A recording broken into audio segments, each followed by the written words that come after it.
pleasure to talk to you. You tackle a different role every time. It's a great challenge. Space movies, space training. How do you learn how not to defy gravity? You know, it was an interesting exploration of that. I being on wires and then moving as if you were in a zero gravity scenario is odd, but also really fun and requires a lot of imagination. This whole movie required a lot of imagination for us, but not in a way that was we could interact with real things, and then imagine the creature as however we wanted to imagine, because we didn't have some shape we were looking at or a tennis ball or something.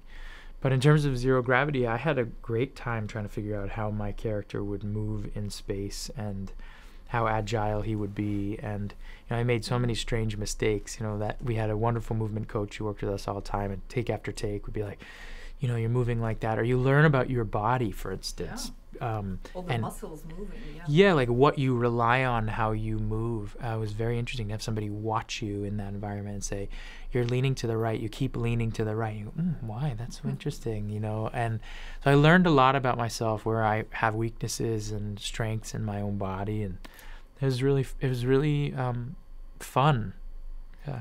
It's an extremely psychological film with a camera closer to you than anyone would like, basically. Even in the theater, you're not as self-conscious, right? Yeah. Was it an interesting acting exercise because of that? I mean, I have made another movie with Seamus McGarvey, who shot this film, and his crew, who are lovely, and who I trust him so much. And Daniel is a very intimate man and a really loving director, very close. I think that's also called Trill To, is how he, he's actually very much a multicultural man, speaks many languages, is from Sweden, but is of all different descents. And I think his nature is to be close. When he talks to you, he's always very close. Yeah, but very loving, strong, but always vulnerable to his actors. And so it's just, I was used to his nature, and his camera is the same way. So the camera is really a personality of the filmmaker. Some feel very far from you, some feel very close. Sometimes you can feel, from enough experience, I can feel lens choice and how that even feels from afar. I know it sounds a little strange, but I can.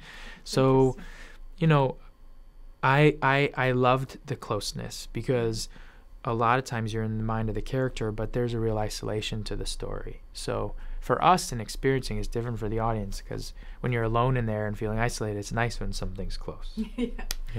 I've always been quite scared and filled with anxiety with those space movies, because I do find them like a journey in the mind and the unknown and all these things.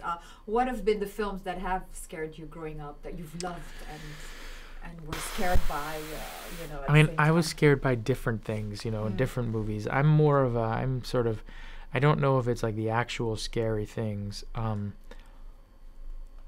think like Blue Velvet and David Lynch's films have scared me, but in a different way, in terms of just, just the idea of boundaryless kind of thought, which I have since evolved into finding comfort in, actually.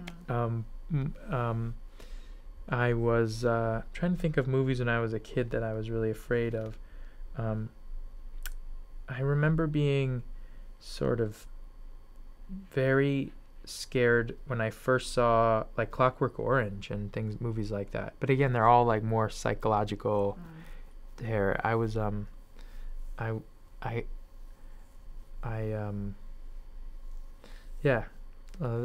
are a lot of them. My brain is working at a slower pace, so forgive me. I don't have a lot to pull from.